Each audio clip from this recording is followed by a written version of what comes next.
Ulitin ko sinabi ko. Wala akong pakialam sa desisyon mo. At gusto mo matuwa ako? Ano nakakatuwa doon?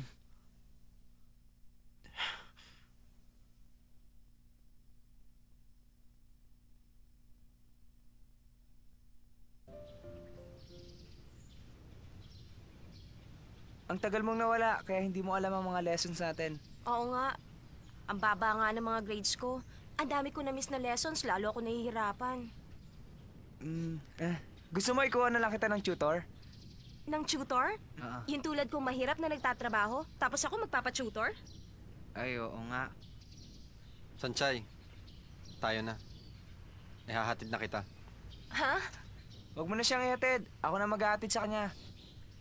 Normal lang naman ay hatid ng lalaki. Ang gusto niyang babae, di ba? Bakit ganyan ka magsalita ngayon, ha? Lay, tahimik ka lang naman dati ah. Bakit ngayon nakikipagbiruan ka na? Marami ka na-miss, kaya nag-request ako sa mga professors ng notes. Tayo na. Naisip ko na kailangan mo ngayon ng magtuturo. Bakit tuturuan mo ako? Paano, Shinga? Mauna na ako. Bye-bye. Ha?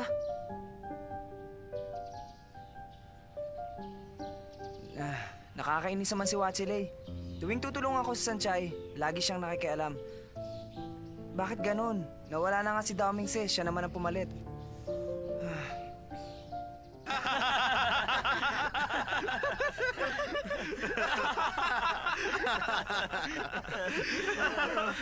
Hindi ko kaya yun. Ikaw magagawa mo yun?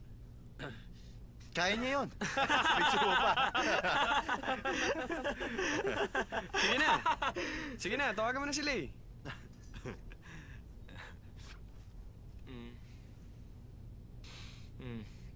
Ayaw sagutin.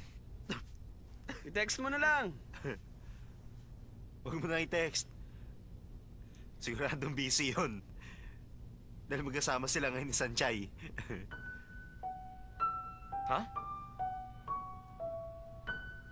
Hindi niyo ba alam? Si Leyna ngayon si Sanchay. Lasing ka na yata. Hindi ako lasing. Ang tagal kong tulog. Ngayon lang ako nagising.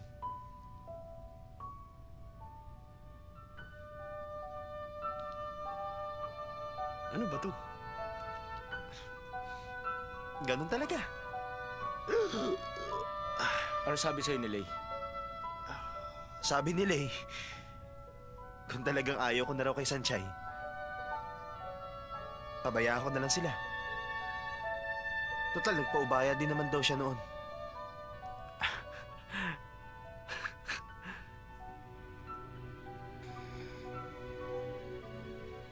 Anong balak mo ngayon?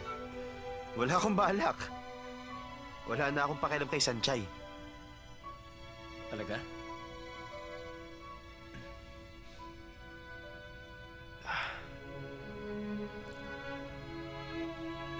Gagawin ko sinabi ni Lay. Good luck sa kanila. Kung nakita niyo lang si Lay habang sinasabi niya sa akin yon. Seryoso talaga. Ang totoo, gusto kong tumawa. Bakit ba masyado siyang seryoso doon?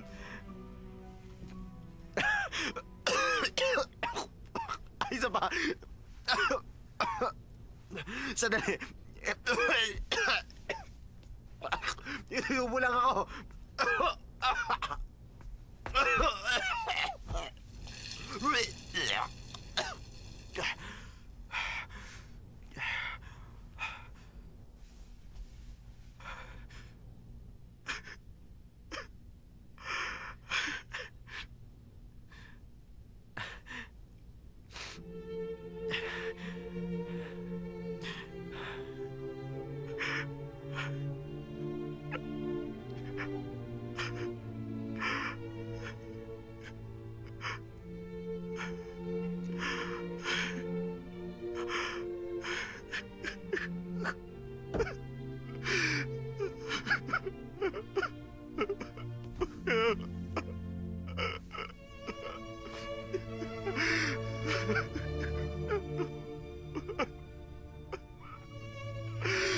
Lay,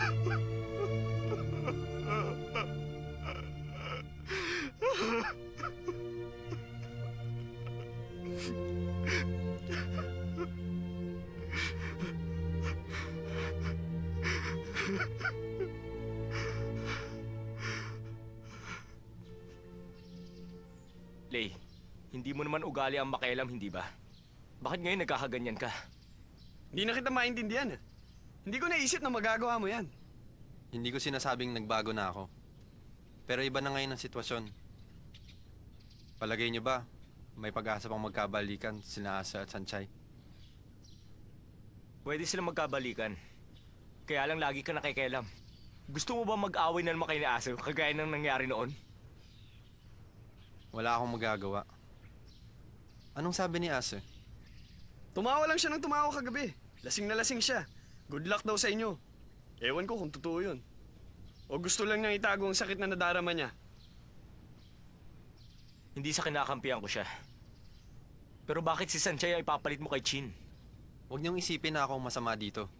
Hindi ko papalitan si Chin. At hindi pa nakipbuta si Sanchay. Huwag mo na silang pagkumparahin. Bakit ba lagi mong ginagawang komplikado ang lahat? Una si Chin, ngayon si Sanchay. Ang masama nito, dati sina Aser at Sanchay. Tama ang sinabi mo. Dati sila Asa at Sanchay. Pero hindi na ngayon. Sa halip na sa akin kayo magpaliwanag, bakit hindi si Asa ang pagsabihan nyo? Walang makakatakas sa katotohanan. Tanggapin na lang niya na wala na sila.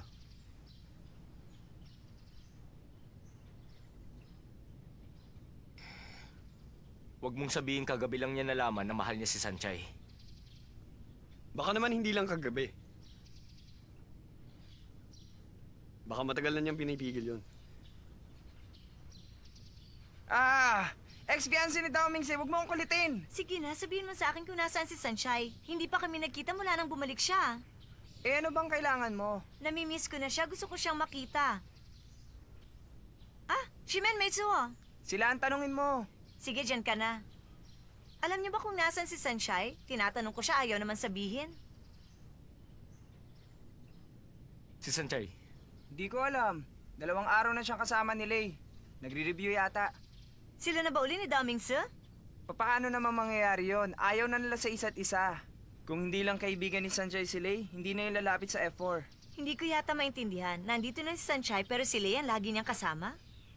Ang alam namin, nagdesisyon na si Asim na tapusin ang relasyon nila. At mukhang si Lei naman ngayon na may balak manligaw kay Sanchay. Walang kwenta si Dao Mingse. Tumahimik ka dyan!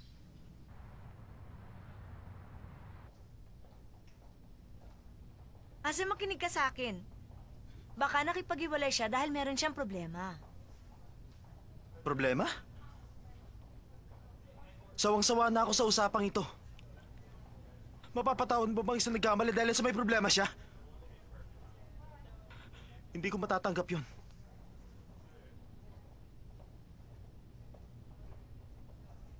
Para sabihin ko sa'yo, wala kang kinalaman dito. Huwag kang makikialam.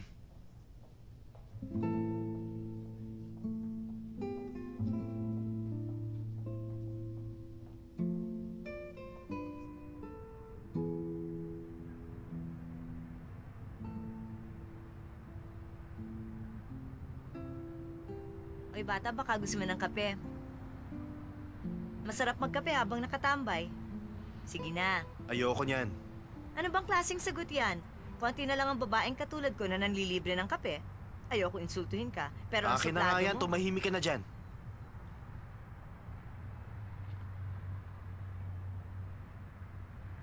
Alam mo ba, ngayon ko lang naranasang magkape sa labas. Ang sama naman ang lasa ng kapeng ito. Paano ba nila ito ginagawa? Ang pait naman.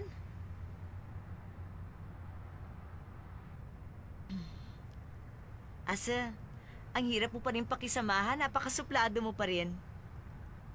Natatandaan mo nung una tayong magkita? Iniwan mo ako mag-isa sa kalsada. Hanggang ngayon hindi ka pa rin nagbabago, tulad ka pa rin ng dati. Pero, normal lang naman daw yan. Dahil iba ang kapaligiran na kinalakhan natin. Iniisip natin okay lang ang mga ginagawa natin. Pero sa ibang tao, hindi pala yun magandang tingnan.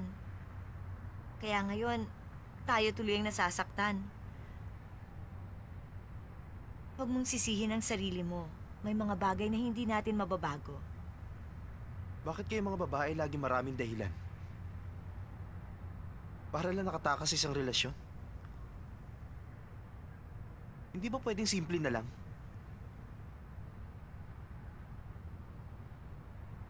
Hindi ko na lang sinabi ko.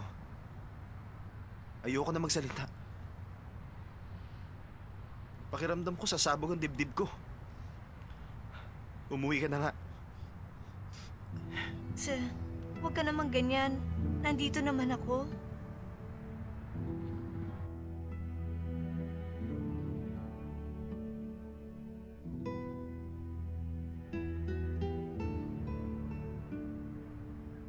Biro lang.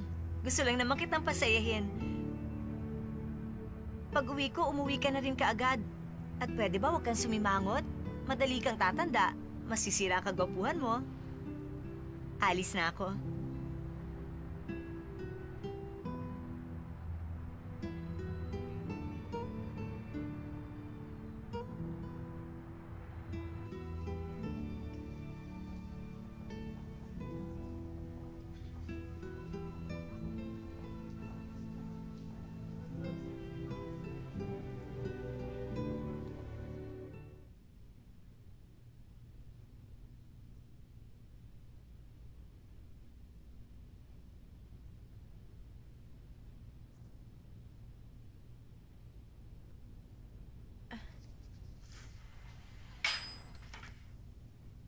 Bakit nandito ka? Bibili ng cake. Gusto ko yung grass green cake. Anong grass green cake? Baka green tea cake. Take out ba? Oo, take out. Natatandaan ko pa nung una kang pumunta dito, sabi ni Meitzo, hindi ka mahilig sa cake. Nagandahan ka lang sa design, kaya mo binili yon, hindi ba? Talaga? Natatandaan mo pa yon? Yung kaibigan mo si Xiaoyu, bakit wala siya ngayon? Nung nagbakasyon ako sa tabing dagat, siya lang mag-isa dito. Kaya ngayon nandito na ako, siya naman ang nagbakasyon. Isa pa, meron siyang exams kaya hindi siya muna pumasok. Hihintayin na kita lumabas. Hahatid kita. Huwag ka na mag-abala pa. Huwag mo sabihing normal lang sa lalaki ang sunduin ng babaeng gusto niya. Aba, magdududa na ako niyan.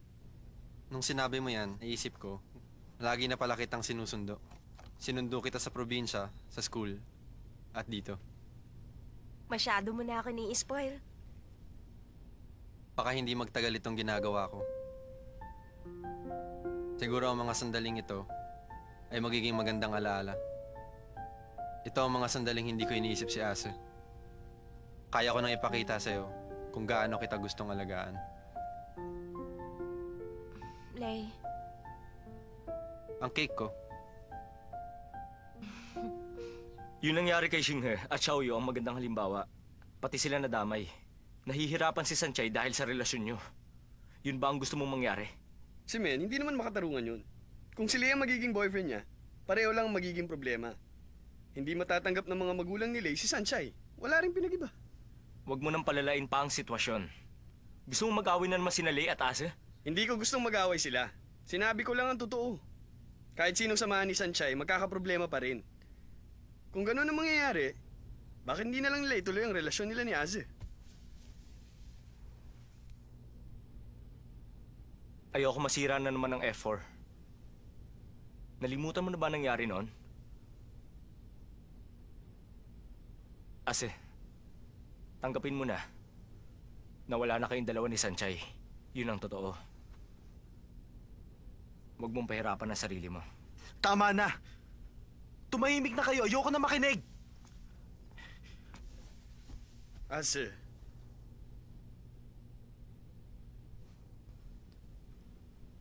Shimen, siguro nga tama sinabi mo. Pero hindi ko kaya. Hindi ko gustong pahirapan ang sarili ko. At hindi ko sinira ang buhay ko. Dahil ang alam ko lang, pag nawala si Sanchay, Hindi ko na kayang mabuhay.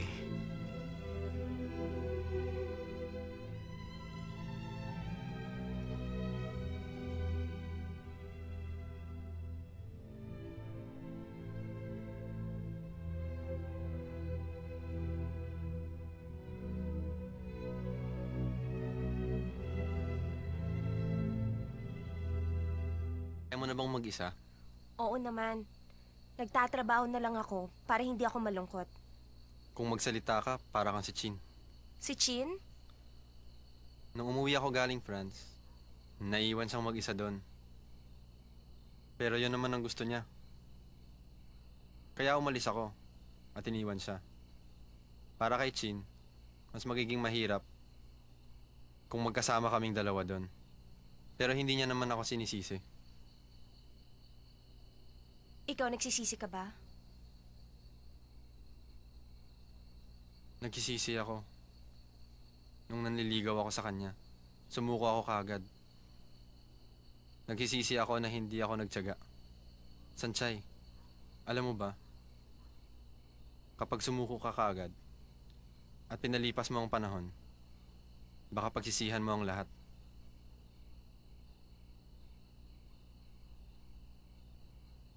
Nilalabanan mo ang sarili mong damdamin para kay Ase. Balang araw pagsisisihan mo yan.